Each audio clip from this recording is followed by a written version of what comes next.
Tervist, mina olen Lauri Pedaja ja minu paljud kliendid on kurtnud probleemi, et nad ei oska teha sirgendajatega lokke. Ma olen paar korda paljudele klientidele näidanud, kuidas seda teha, kuid neil on jäänud see siiski arusaamatuks.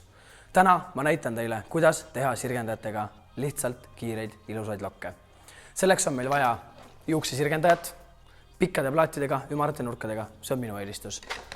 Juukseharja, täiesti tavaline, lihtne hari, sabaga kamm, metallsabaga, plastiksabaga, vahet ei ole ja tavalist juukseklambrit.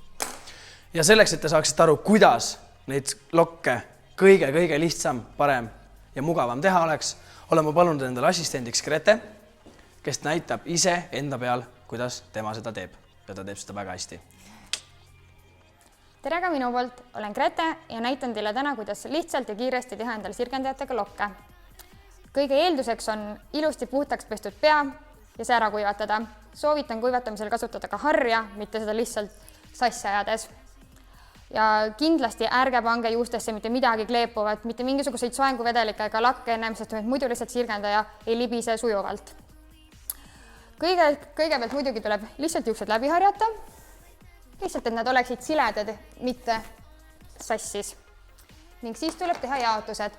Jaotused on vastavalt, kuidas on sinu juuste paksus. Mina jagan tavaliselt 3, kuid kindlasti, kui sul on paksemad juuksed, siis tuleb 4 või 5 jaotust teha. Ühesõnaga, vaadake ise seda. Ja kõige lihtsam on alustada minu meelest alt.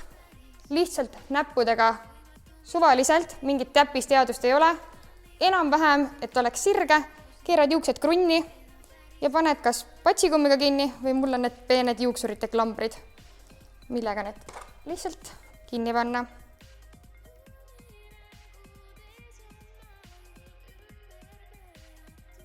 Kui jaotused on tehtud, sirgendaja sisse lülitatud, siis asume asja kallale.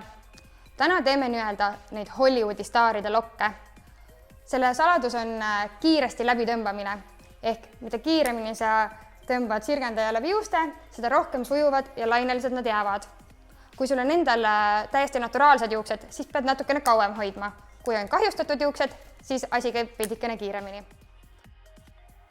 Ilusate lokkide saladus on see, et sa keerad need mõlemad nii-öelda välja poole. Näitan ka ette seda hiljem, kuid nüüd hakkame vaikselt pihta. Nagu ma ütlesin, altpoolt ja hakkame tagantpoolt ettepoole liikuma. Võtame ühe salgu.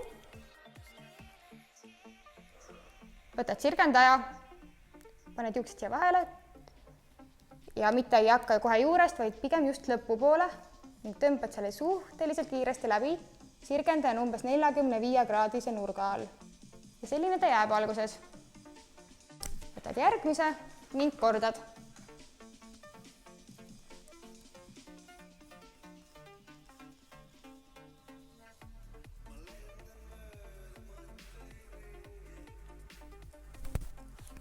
Teine pool. Siis viskad nagu tahapoole.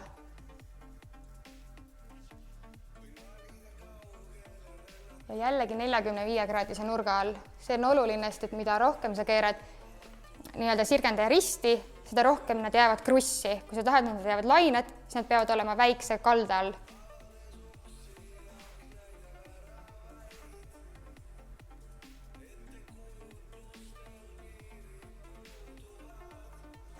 Esimene jaotus tehtud. Kuna mul on nii õhuksed juuksed, siis tuleb nüüd ainult nii-öelda 4 lokirulli. Kui olete jõudnud viimase jaotuseni, siis tuleb esmalt panna paika seitel. Selleks tavaline sabaga kamm ja kus iganes see seitel teil tulema peaks. Nii, kena küll. Ning siis asume juba tuka kallale. Erinevalt ülejäänud peast alustame tuka lokitamist oluliselt juuksepiiri lähemalt. Ja mida tugevamat lokki sa siia soovid, seda lähemalt tuleb alustada. Ehk ma näitan ette. Mulle meeldib, kui on suhteliselt tugev lokk siin.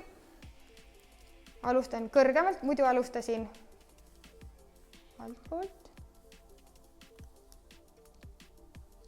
Ja nüüd tuka osa, mis tuleb siis täiesti siit ülesse. Ja keerame natuke otsa veel, need on nii poolikud juuksed. Nii, natuke tuleb kätega läbi käia, vaatame, kuidas on. nüüd teeme ka parema poole. Samamoodi alustame suhteliselt lähedalt.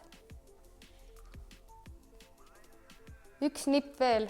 Sirgendeid ei tohi väga kokku suruda, muidu lihtsalt lokk jääb liiga sirge või kuidagi sihuke muljutud. Ja kõige tähtsam osa on tegelikult nii-öelda kummale poole sul tukk hoiab. See on sihuke suvakas, aga põhiline osa on see, mis sulle nii-öelda näo teeb. Selleks on ka üks nipp. Keerad täiesti ülesse ja siis tirid. Ops. Ja nüüd ta jääb ilusti sihuke lendleb siia taha. Natuke sätti vist. Lokke võib natuke lahti tirida. Ja valmis ma olen. Et kõik veel kinnistuks, lisame natuke lakki.